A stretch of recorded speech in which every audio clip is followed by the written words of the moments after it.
ស្រីតែយើងបានស្បត់មុខពយតាឌីយើងទាំងពីរស្មោះស្ម័គ្រយូរលងទោះមានឧបសគ្គរួមរិទ្ធចិត្តជុំក៏បងនឹងមុំមិនព្រាត់គ្នាឡើយឃើញយើងបានសុខគេមិនព្រមទេរងល្បិចរិះរេបំភ្លៃការពិតបងក៏ទំនងស្រាយប្រាប់ញាតិមិត្តអូពូអញខ្ញុំឃើញវាមកក្នុងអូនដាហើយពុកខ្ញុំបីនាក់ណាក៏តែបដៅវាទីជួយទៅម្ចាស់ច្រើនវាធ្វើហើយពូយ៉ាងហើយអរគុណហើយក្មួយ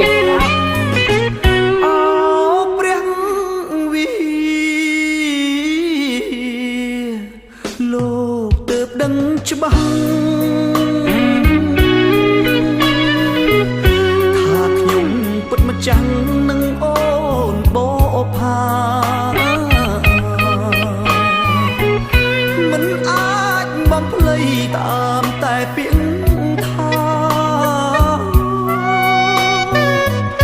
មានព្រះវិហារជាសង្ស័យផង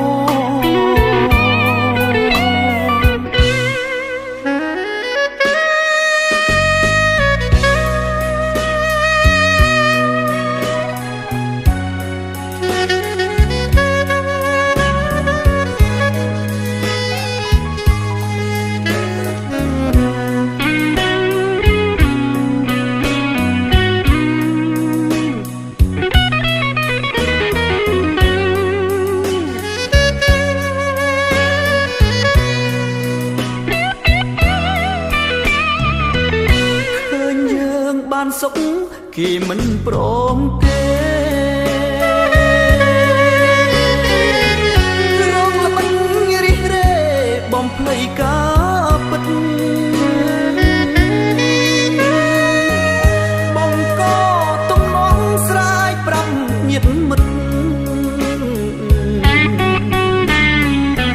ថាគេទៅពិតជាម្ចាស់ចិត្ត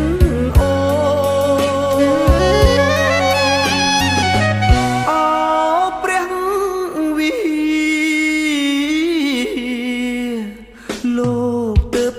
ច្បាស់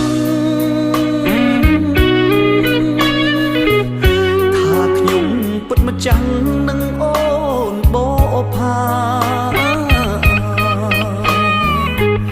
មិនអាចបំភ្លៃតាមតែពាក្យថាមានព្រះវិហារជាសាក្សីផង